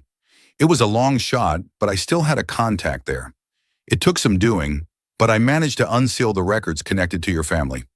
He paused, looking at her intently. "Elena, your father told you he lost everything. That wasn't entirely true." He opened the file. Inside were documents filled with dense legal and financial jargon. Arthur translated. "It seems that in the final weeks before he declared bankruptcy, your father did something remarkable. He liquidated a hidden, last-ditch asset, a portfolio of rare art he had kept off the books. And instead of trying to save his own failing company, he funneled the entire amount, a little over $20 million, into a single, high-risk investment." Elena's heart pounded against her ribs. $20 million? The number was incomprehensible. "He placed the investment inside a blind trust," Arthur continued, his voice barely a whisper. "The beneficiary of that trust is you. It was structured to remain dormant, managed by the bank, until one of two conditions was met: your 30th birthday or the birth of your first child. The trigger date is in 2 months when your son is due." Elena stared at him, speechless. A trust? A secret fortune? It didn't make sense. Her father had been a broken man. Why would he do this? And why hide it? "But what was the investment?" she finally asked, her voice trembling. This was it. This was the moment Arthur's professional composure seemed to shatter completely. He looked at her not as a client, but as a harbinger of a reality-altering storm. He pushed a single sheet of paper across the table. He invested it all in a fledgling tech startup, a company he believed had the potential to change the world. He saw something in their vision, in their aggressive new CEO. He bought a controlling interest, 55% of the company, as their primary angel investor. Elena looked down at the paper. It was a stock certificate dated 9 years ago. At the top, in bold, elegant letters, was the name of the company. Innovate Inc. The world tilted on its axis. The hum of the cafe, the scent of coffee, the feeling of the plush velvet chair beneath her. It all faded into a dull, distant roar. Her mind struggled to connect the dots. The company Liam had built his entire identity on, the empire he lorded over her, the source of his power in her gilded cage. She owned it. She had owned it all along. "My God," she breathed, her hand flying to her mouth. Liam's words echoed in her ears, laced with a new, searing irony. Deadweight, a liability. He had no idea. The man who saw her as a drain on his resources was, in fact, her employee. Her entire life, the perfect house, the expensive clothes, the luxurious vacations, it had all been paid for with her own money, a secret legacy from the father who had pretended to abandon her. Arthur watched her, his expression a mixture of awe and profound pity. "He didn't tell you, I suspect, because he was ashamed," he said gently. "Ashamed of his failure, but also ashamed of his lack of faith in you. This was his penance, his one final desperate act to provide for you in the only way he knew how. He couldn't give you his love or his respect, Elena. So he gave you power. Power. The word hung in the air, potent and terrifying. For years she had felt powerless. Now she held the fate of her husband, his career, his entire world in the palm of her hand. A seed of doubt, planted in a moment of pain, had just bloomed into a terrible, beautiful, and earth-shattering truth. The drive home was a blur. Elena's hands were steady on the steering wheel of her Range Rover, a stark contrast to the chaotic symphony of emotions raging within her. Shock was the lead instrument, a piercing, high-pitched note that drowned out everything else. But beneath it, other feelings fought for dominance. A disorienting wave of grief for the father she had never truly known, a surge of vindication and that was sharp and sweet, and a cold, terrifying dread about what came next. She was the ghost in Liam's machine, the invisible force that had bankrolled his entire ascent. When she walked through the front door, the house felt different. The towering ceilings, the minimalist furniture, the curated art on the walls. It no longer felt like Liam's house that she simply lived in. It felt like hers. A profound tectonic shift had occurred in her perception of reality. She was not a guest in this life. She was its silent, unknowing benefactor. That evening, she observed Liam with a new, unnerving detachment. He came home, irritable and exhausted, throwing his briefcase onto a chair with a frustrated sigh. The patent deal was still in jeopardy, and his mood was thunderous. He complained about the board, about the incompetence of his legal team, about the vultures in the media who were starting to circle. They just don't see the long-term vision, he ranted, pouring himself a generous measure of whiskey. This deal will secure our market position for the next decade, but all they care about is the short-term risk. In the past, Elena would have soothed him, her voice a gentle balm on his ego. She would have told him he was brilliant, that they were fools for not seeing his genius. Tonight, she said nothing. She simply watched him, her head tilted slightly, a forensic observer studying a fascinating, infuriating specimen. She saw not a titan of industry, but a man terrified of losing, a man whose confidence was a suit of armor, hiding a fragile, desperate need for validation. And she realized with a startling pang of clarity that his ambition wasn't just about building something, it was about running away from the fear of being a failure, the same fear that had destroyed her father. "Are you even listening to me?" he snapped, noticing her silence. "Yes, Liam, every word," she said, her voice eerily calm. "It sounds very stressful." Her placid response seemed to unsettle him more than an argument would have. He stared at her, a flicker of confusion in his eyes before turning back to his drink. He had no idea he was ranting to his boss. The sheer, staggering irony of it was almost too much to bear. In the following days, Elena worked in secret with Arthur, poring over the documents from the Swiss trust. Arthur, energized by the case of a lifetime, became her trusted advisor, her wartime consigliere. He explained the intricate legal structure her father had created. The shares were held by a shell corporation, which was in turn owned by the trust. The trust was managed by a stoic, unshakable Swiss banker named Mr. Dubois, who had been given one simple instruction: vote in accordance with the sitting CEO's recommendations on all matters, unless the beneficiary, once activated, instructed otherwise. For 9 years, her power had been on autopilot, rubber stamping Liam's every move. Her father had given her the gun, but had kept the safety on, ensuring Liam could build the company without interference. He had gambled on Liam's ambition to grow the value of his daughter's inheritance, and the gamble had paid off spectacularly.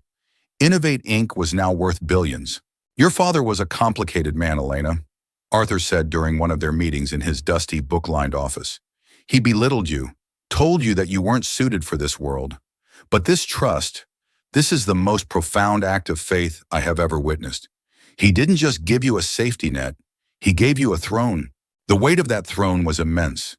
Elena felt the ghost of her father at her shoulder, not as a tormentor, but as a silent, expectant partner. He had passed the torch to her, a torch she had never asked for and felt wholly unprepared to carry. Could she do this? Could she step into this role? The thought was terrifying. The world of corporate espionage, of boardroom battles and shareholder meetings was alien to her. She was an art curator, a woman who found meaning in beauty and story, not in profit margins and quarterly reports. But then she would feel her son kick, a small, insistent reminder of what was at stake. And she would remember Liam's voice on the phone, dripping with contempt, dead weight, a liability. That memory was the fuel that burned away her fear, leaving behind a cold, determined resolve.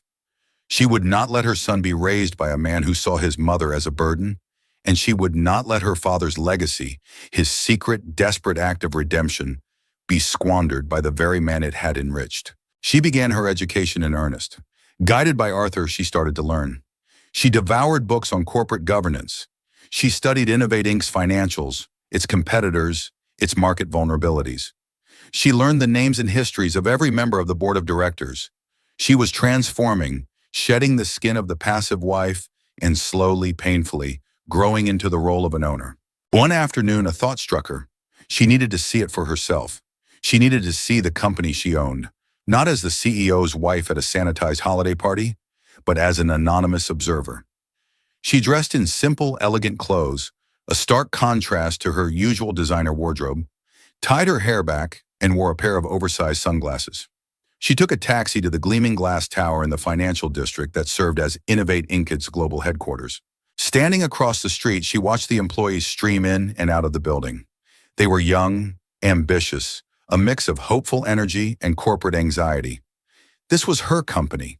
These people's livelihoods, their careers, their futures.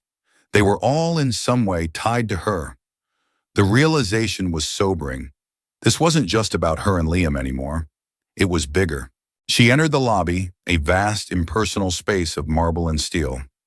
A massive digital screen displayed the company's soaring stock price next to a larger-than-life, smiling picture of her husband, the man, the myth, the CEO. She felt a surge of nausea. She bought a coffee from the lobby cafe and sat in a corner, watching, listening. She heard snippets of conversation, gossip about the patent deal, complaints about a demanding manager, excitement about a new product launch. It was the living, breathing heart of the empire, and she was a ghost moving through its veins, unseen and unknown. For the first time, the scale of her inheritance felt real, not as a number on a page, but as a living, complex organism, and she was its silent, sleeping queen, about to be awakened. The patent deal was the fulcrum on which Liam's world was balanced, and Elena, from her secret vantage point, watched it begin to tip. With Arthur's help, she had established a secure, anonymous line of communication with Mr. Dubois in Switzerland. Her first official act as the silent majority shareholder was a simple, devastatingly effective one. "Instruct him," she told Arthur, her voice betraying none of the tremor she felt inside, "to table the vote on the acquisition. I want him to express reservations, cite the need for a more thorough risk assessment given the recent market volatility. No, yes, no, no. Just a delay." It was a subtle move, a gentle tap on the brakes, but it sent shockwaves through Innovate Inc. The deal, which Liam had assured the board was a guaranteed victory, was suddenly stalled. The mysterious Swiss majority shareholder, who had always been a reliable rubber stamp, had unexpectedly become an obstacle. The fallout in their home was immediate and volcanic. Liam became a specter of fury and anxiety. He was on the phone constantly, his voice a low, angry growl as he tried to understand the source of the resistance. He couldn't fathom it. The deal was perfect. Why would the primary investor, who stood to gain the most, suddenly get cold feet? "It makes no sense," he raged one night, pacing the living room while Elena sat on the sofa, calmly sipping chamomile tea. "It has to be a competitor. Someone is whispering in his ear, trying to sabotage us. They're feeding him bad information." Elena watched him, a silent executioner observing her own sentence being carried out. Every ounce of her being screamed to confess, to end the charade. But she knew it wasn't time. The power she held was absolute but fragile. It was rooted in her anonymity. To reveal herself now, in a fit of emotion, would be to lose her strategic advantage. He would see it as a domestic dispute, a wife's hysterical revenge. He would try to manipulate her, to gaslight her, to charm his way out of it. No, when she made her move, it had to be decisive, public, and undeniable. It had to be on her terms in the arena where he felt most powerful. So she played her part. "That sounds awful, darling," she would say, her sympathy a carefully crafted lie. "I'm sure you'll figure it out. You always do." Her feigned passivity was the perfect camouflage. He was so blinded by his own arrogance, so accustomed to her being a decorative presence in his life, that he couldn't see the truth right in front of him. He looked at her and saw his pregnant, emotional wife, completely oblivious to the complexities of his world. He had no idea he was looking at the very saboteur he was hunting. The delay tactic gave Elena the time she needed. She wasn't just the owner, she had to become a leader. Arthur arranged discreet meetings with industry analysts, retired executives, and corporate strategists, all under the guise of managing a private family fund. She absorbed information like a sponge. She learned that the patent deal Liam was so desperate to close was, in fact, far riskier than he had presented to the board. It involved a massive cash outlay that would leave the company heavily leveraged, and the technology they were acquiring was already facing potential challenges from an emerging, more agile competitor. Liam's long-term vision was actually a short-sighted, ego-driven gamble to crush a rival. She also discovered a pattern of behavior. Liam ran Innovate Inc. on a culture of fear. He demanded absolute loyalty, rewarded sycophants, and ruthlessly purged anyone who dared to question his judgment. The company's impressive growth had come at a human cost. High employee turnover, a toxic work environment, and a series of quiet settlements for workplace harassment claims. The beautiful, innovative machine she saw from the outside was rotten at its core. Her father had invested in a vision, but the man executing it was a tyrant. One evening, Liam came home in a state of manic excitement. "I'm going to fly to Geneva," he announced, pouring them both a glass of sparkling water. "I'm going to meet him, Dubois. I'll convince him face to face. He just needs to see the passion, the vision. He can't say no to me in person." Elena's blood ran cold. "Is that wise?" she asked, keeping her voice level. "To go around the board?" "The board works for me. And I work for the shareholders," he scoffed, his arrogance in full bloom. "I'm going to save this deal myself. I'll be gone for a few days. You'll be all right here alone, won't you?" He patted her belly condescendingly. "Just rest. Don't stress yourself out." The moment he was gone, Elena was on the phone with Arthur. "He's trying to go directly to Dubois. We have to stop him." A plan was quickly formed. Arthur contacted Dubois, who, under Elena's instruction, politely but firmly declined the meeting with Liam, citing the trust's strict confidentiality protocols. Liam was stonewalled, his grand gesture of dominance completely thwarted. He was forced to return home, not with a victory, but with a humiliating defeat. His fury when he got back was terrifying. He didn't yell. He was worse. A cold, menacing silence filled the house. He barely looked at Elena, his anger a palpable force in the air. He saw the stalled deal not just as a business problem, but as a personal insult, a challenge to his authority. And he was beginning to suspect the problem wasn't external. He was starting to hunt for a traitor inside his own company. His paranoia fell on Mark, his COO. He called Elena into his office one afternoon. He was on a speakerphone call with his security chief. "I want a full investigation into Mark Thompson," Liam commanded. "Check his emails, his phone records, his financials. He's the only one who knew all the weak points of the deal. He must be the one leaking information to our shareholder." Elena stood by the door, her hand resting on her swollen belly, and listened as her husband gave the order to professionally destroy his best friend. She saw the ruthlessness her father had warned her about, the willingness to sacrifice anyone and anything for the sake of victory. The man she had once loved was a monster, and she was the one who had been feeding him. In that moment, her last lingering thread of affection for him finally snapped. This was no longer just about his insult to her. It was about the company her father had entrusted to her, about the employees whose lives were impacted by his tyranny, about the kind of world she wanted her son to grow up in. Liam wasn't just a bad husband. He was a bad leader, and it was her responsibility, her duty, to stop him. The final board meeting was scheduled for the following Friday. It was time for the ghost in the machine to finally show her face. The boardroom on the 50th floor of the Innovate Inc. Tower was a cathedral of corporate power. A single colossal slab of polished mahogany served as the table, surrounded by imposing leather chairs. Through the floor-to-ceiling windows, the city sprawled below, a toy set for the gods who sat in this room. Today, however, the mood was not godlike. It was funereal. Liam stood at the head of the table, his face a mask of strained confidence. His tailored suit couldn't hide the tension in his shoulders or the dark circles under his eyes. He had spent the last week in a frantic, desperate campaign to save his deal, calling in favors, pressuring board members, and intensifying his witch hunt against his COO, Mark, who sat at the far end of the table looking pale and betrayed. The 7 other board members, a collection of stern, wealthy men and one severe-looking woman, shifted uncomfortably in their seats. They were caught between their loyalty to the CEO, who had made them all rich, and the immovable, mysterious objection of the majority shareholder who held all the real power. "As you know," Liam began, his voice attempting a commanding tone that came out brittle, "we are here to cast the final vote on the acquisition of Omnitech.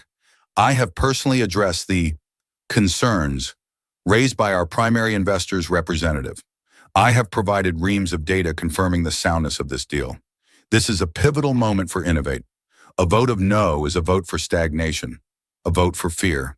He launched into a passionate, almost manic speech, a final, desperate plea to save his vision, his reputation, his legacy.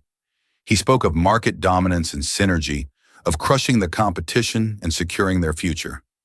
It was a masterful performance, but Elena, who knew the truth behind the numbers, could see it for what it was, the last roar of a dying king. As he spoke, Elena was in a black town car, moving silently through the city traffic below. She sat in the back, Arthur at her side. She wore a simple, elegant navy blue maternity dress, a color of power and serenity. Her hair was pulled back, her face was set, and in her eyes was a calm that felt centuries old. The nervous, accommodating wife was gone. In her place was the chairwoman. "Are you ready for this, my dear?" Arthur asked gently, his hand covering hers. Elena placed her other hand over her belly, where her son was quietly shifting. "There is no other choice," she said, her voice clear and firm. "He's about to fire Mark for his own failures. I can't let that happen. It ends today." Back in the boardroom, Liam had finished his speech. The air was thick with tension. "Now," he said, clapping his hands together with false finality, "let's proceed with the vote. All in favor of the Omnitech acquisition?" Hands went up one by one, hesitant but obedient. Liam, Mark, and 4 others, a majority of those physically present. "And opposed?" Liam asked, a smirk touching his lips. The severe-looking woman, a shrewd venture capitalist named Catherine, raised her hand. "I'm still not comfortable proceeding without the explicit approval of our majority stakeholder, Liam. Their representative has been clear. They are not ready to approve." Liam's smirk vanished. "Their representative is a cautious Swiss banker who doesn't understand this industry. He is acting on bad information, and I will not let his timidity hamstring this company." He was about to ram the vote through, to claim victory and deal with the consequences later. He was a man cornered, and he was becoming reckless. "That won't be necessary." The voice came from the doorway. It was quiet, but it cut through the tension in the room like a shard of glass. Every head turned. The heavy doors to the boardroom swung silently open, and there stood Elena. For a moment, there was complete, stunned silence. The board members stared, their minds scrambling to process the image. The CEO's pregnant wife, a woman they had only ever seen at holiday parties, a beautiful, silent accessory, was standing at the entrance to their sanctum. Liam's face went through a rapid series of emotions, utter confusion, then irritation at the interruption, then a flash of anger. "Elena, what in God's name are you doing here? This is a closed meeting. Security!" But before he could say another word, Arthur Vance stepped into the room behind her, carrying a leather briefcase. The older board members recognized him instantly. Arthur Vance was a legend in corporate law, a man of unimpeachable integrity. His presence gave Elena an immediate, unassailable credibility. "There's no need for security, Liam," Arthur said, his voice calm and authoritative. He walked to the table and placed his briefcase on it, clicking it open. "Mrs. Harris is not here as your wife. She is here as your boss." The statement hung in the air, electric and impossible. Liam stared, his mouth slightly agape. A strangled laugh caught in his throat. My what?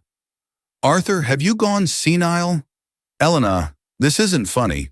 Go home. Elena walked slowly, deliberately into the room. She didn't look at her husband. She looked at the faces of the board members, one by one, making eye contact with each of them. Her gaze was steady, her presence filling the room. When she finally reached the table, she stood opposite Liam, at the other end, the two of them now poles of power. "Hello, everyone," she said, her voice ringing with a confidence no one in that room had ever heard from her before. "For those of you who don't know me, my name is Elena Harris, and I am the beneficial owner of the Blackwood Trust, which holds 55% of the voting shares in this company." Arthur began handing out documents to the stunned board members. Legal papers, trust deeds, stock certificates, the irrefutable proof. Liam's face had gone completely white, the color of bleached bone. He looked from the papers to Arthur and finally to his wife. He saw her then, truly saw her for the first time. The quiet, accommodating woman was gone. In her place was a stranger, a queen who had been living in his house, sleeping in his bed, carrying his child, all while holding his entire world in her hands. The betrayal, the shock, the sheer cosmic humiliation of it all hit him like a physical force. He visibly staggered, gripping the back of his chair for support. "No," he whispered. "No, it's not possible." "My father, Richard Blackwood, was your original angel investor," Elena continued, her voice cool and even, betraying none of the emotion churning inside her. "This was his legacy to me, a legacy you were unknowingly tasked with growing." She finally looked directly at Liam, her eyes locking with his. The hurt, the pain, the rage of the past few weeks were all there, but they were encased in ice. "You were right about one thing, Liam. There is a liability in this company, a reckless, ego-driven liability that is about to drive it off a cliff. But it isn't me." She turned her gaze to the rest of the board. "The vote for the Omnitech acquisition is dead. Effective immediately, I am tabling all major capital expenditures until a full independent audit of this company's finances and management practices can be completed.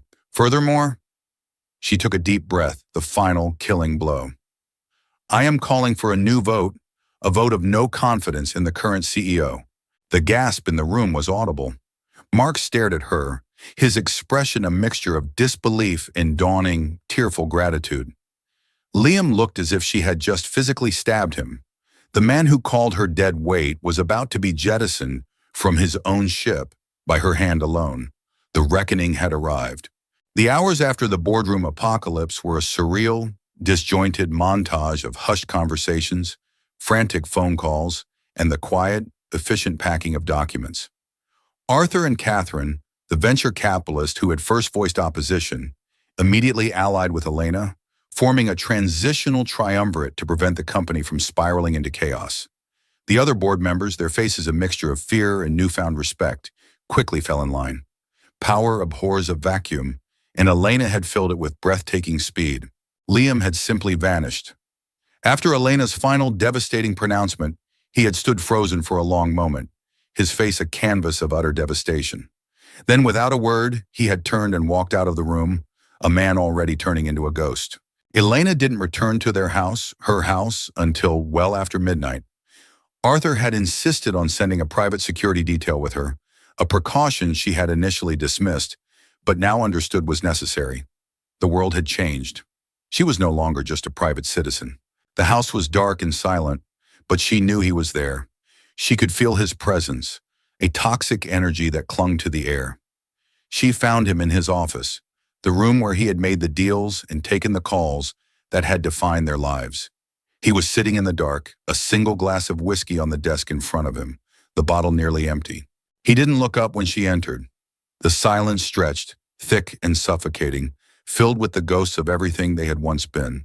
"How?" he finally asked, his voice a raw, broken rasp. "How could you do this to me, Elena? To us?" The question was so steeped in his own victimhood that it almost made her laugh. He still didn't get it. He still saw this as a personal betrayal, not the consequence of his own actions. "Us," she repeated, the word tasting like ash in her mouth. "There hasn't been an us for a very long time, Liam. There was you and there was the woman you allowed to live in your shadow. You just didn't realize it." He stood up then, his movements unsteady. He flicked on a lamp and she saw his face. It was ravaged. The confident, arrogant CEO was gone, replaced by a hollow-eyed, desperate man. It was the stress, he pleaded, his voice cracking. The deal, the pressure. I said things I didn't mean. I never meant to hurt you. You didn't just say things, Liam, she replied, her voice dangerously quiet. You believed them. You called me dead weight, a liability. You told your best friend I was a drain on you while I was carrying your son. Do not insult my intelligence by telling me those were just words. He took a step towards her, his hands outstretched. I can fix this. We can fix this. I love you, Ellie. I'll step down as CEO if that's what you want. I'll take a sabbatical. We'll go away, just the two of us and the baby. We can go back to how things were. It was his final, most pathetic gambit, the appeal to emotion, the attempt to charm and manipulate his way back into control. But the woman he was talking to no longer existed. Go back, she asked, a cold, incredulous anger rising in her. There is no going back. You want to go back to a life where I was your pretty, silent accessory? A life where I arranged your dinner parties and ignored your neglect because I was so grateful you were taking care of me? A life built on a lie, financed by my money, in a company that I own? You didn't take care of me, Liam. I took care of you. Each word was a hammer blow, dismantling the entire foundation of his identity. He flinched, reeling as if she had struck him. My father, he stammered, his mind finally grasping the enormity of it. Your father. He gave you all that, and you never said a word. My father gave me a chance, she corrected him, a chance to have a life that wasn't dependent on the whims of a man like him, or a man like you. He saw the weakness in me, the same weakness you exploited. He knew I'd seek security in a man's strength, so he gave me a strength of my own and waited for me to be ready to find it. And you, Liam? Your contempt was the final key. You unlocked it. The fight went out of him then. The anger, the pleading, the manipulation. It all evaporated, leaving behind the raw, ugly truth of his ruin. He sank into his chair, his head in his hands, and for the first time since she had known him, he began to sob. They were not tears of remorse, not yet. They were tears of loss, the gut-wrenching sobs of a king who had lost his kingdom, his power, his very sense of self. Elena watched him, and for a fleeting moment, a pang of the old, familiar pity resonated within her. She saw the broken boy inside the arrogant man, the child terrified of failure. But she stamped it out. Pity was what had kept her trapped for so long. She walked over to the desk and placed a single key on the polished wood. I'm staying at a hotel tonight. I will have the rest of your things packed and sent to you wherever you wish. You have 24 hours to leave my house. He looked up, his face streaked with tears, his eyes full of a disbelief so profound it was almost childlike. Our home... No, she said, her voice final, absolute. It was always my house. You were just living in it. She turned and walked away, not looking back. She closed the office door on his sobs, on the wreckage of their marriage, on the rubble of the life they had built. As she walked down the long, silent hallway, her hand instinctively went to her belly. She felt a kick, strong and steady. It felt like a promise. The past was a ruin, but she wasn't looking back. She was walking toward the future, a future she would build herself, on her own terms, from the ground up. 6 months later, the view from the 50th floor office, formerly Liam's, now hers, was the same. But the world had been remade. Autumn had given way to a crisp, bright spring, and Elena, now the mother of a healthy 2-month-old boy named Julian, felt a similar sense of renewal. The office was different. The cold, masculine austerity had been replaced with warmer tones, comfortable furniture, and vibrant, challenging art on the walls. Pieces from the emerging artists she had once championed. She had not taken the title of CEO. She was too wise to believe she could master a role overnight that took others a lifetime to learn. Instead, she had assumed her rightful place as chairwoman of the board. Her first official act had been to reinstate Mark Thompson, not as COO, but as the new CEO. He was a good, decent man who had been liberated from Liam's shadow. Together, they had begun the slow, arduous process of detoxifying Innovate Inc. They implemented new policies on workplace conduct, invested in employee wellness programs, and shifted the company's focus from ruthless growth to sustainable, ethical innovation. The company's stock had taken an initial hit after the dramatic shakeup, but under their steady leadership, It was already beginning to climb back, stronger and more resilient than before. Elena had found that her father had been right about one thing. She did not have the stomach for the kind of world Liam had thrived in. But she had discovered she had something else, the wisdom to build a better one. Her leadership was not about dominance, it was about empowerment. Her quiet strength, her ability to listen, and her innate understanding of human stories proved to be far more valuable assets than a killer instinct. Liam had hit rock bottom, just as she knew he must. The public humiliation, the loss of his job, his wife, and his home had shattered him. For weeks he had been a ghost, hounding her with desperate emails and voicemails that swung wildly between rage and pathetic pleas for forgiveness.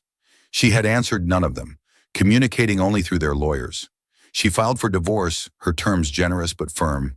He would have a comfortable settlement, more than enough to live on, but he would have no stake in or claim to the company. Then one day the frantic messages stopped. He had retained a new lawyer, a family court specialist, and sent a formal, respectful request to establish paternity and visitation rights for his son. It was the first mature, responsible action he had taken since his world had imploded. He had moved into a modest apartment downtown, a world away from the palatial emptiness of their old life. He had started therapy, a condition Elena's lawyers had insisted upon for any visitation agreement. Friends told her he was a changed man, humbled and quiet. She reserved judgment. Their first meeting since that terrible night was in a neutral location, a private room at a family mediation center. Elena arrived with Julian sleeping soundly in a carrier. When Liam walked in, she was struck by his appearance. He was thinner. The expensive suit was gone, replaced by a simple sweater and jeans. The arrogant fire in his eyes had been extinguished, replaced by a deep, weary sadness. He didn't look at her at first. His eyes went straight to the baby carrier, and a look of profound, painful longing crossed his face. "He's beautiful, Elena," he said, his voice soft. "His name is Julian," she replied, her tone polite but distant. They talked for an hour, with a court-appointed mediator guiding the conversation. They spoke of feeding schedules and nap times, of pediatrician appointments and parenting philosophies. Liam was deferential, attentive, and respectful. He made no excuses for his past behavior. He did not ask for another chance with her. He only asked for a chance to be a father to his son.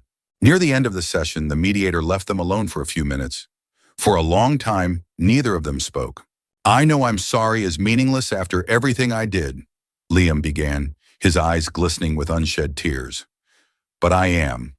Not just for what I lost, but for what I was. That man, he was a hollow shell. I spent my whole life trying to win, trying to prove I was better than my father, who was just a small-time accountant. I thought the money, the power, that was what made me a man. I had everything, and I had nothing. I never even saw you, Elena. I saw a beautiful wife, a perfect hostess, a symbol of my success. I never saw the brilliant, strong, incredible woman who was standing right next to me the whole time." He finally looked at her, his gaze direct and stripped of all artifice. "You saved the company from me, but I think, in a way, you also saved me from myself. You showed me what real strength is. It's not about screaming the loudest in the room. It's about what you've done. It's about building something that lasts." Elena listened. Her heart, which she had guarded so fiercely for so long, felt a faint, unfamiliar stirring. It wasn't love, not the romantic love she once felt for him. That was gone forever. It was something else, a complex mix of sadness for the man he could have been, and a sliver of hope for the man he might yet become, a man her son could one day look up to. She gave a single, slow nod. "You can see him, Liam. We'll start with supervised visits. We'll see how it goes." A tear finally escaped and traced a path down his cheek. He didn't wipe it away. "Thank you," he whispered. They stood, the meeting concluded. They were no longer husband and wife. They were two separate people, bound together forever by the small, sleeping child in the carrier between them. Their old foundation had been built on lies and illusions, and it had crumbled to dust. But here, in the rubble, amidst the pain and the loss, they were taking the first tentative steps toward building something new. Not a palace of glass and steel, but something quieter, more honest, and perhaps, in the end, more durable. a family. The story of Elena and Liam is one of betrayal, empowerment, and the complex, messy path to redemption. It's a story about what happens when the powerless find their voice and the powerful lose their world.